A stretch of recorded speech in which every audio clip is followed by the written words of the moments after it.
In this video, you will learn what are various ways to troubleshoot your Netgear range extender device, AC750, in case if you are unable to connect to your mobile or faces an error, or maybe a weak signals.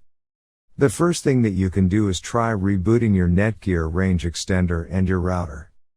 Second, if this does not solve the problem, then try factory resetting your Netgear range extender. Or set up your Netgear range extender again. The third thing that you can do is make sure that you are using the latest firmware version on your Netgear range extender. If you do not know how to update firmware, watch one of our videos on it. In case if you are still facing any issue with your Netgear range extender device, get in touch with our Netgear range extender experts for instant solutions. Thanks for watching our video, and do not forget to like, share and comment on the video, so that you never miss any video from our channel.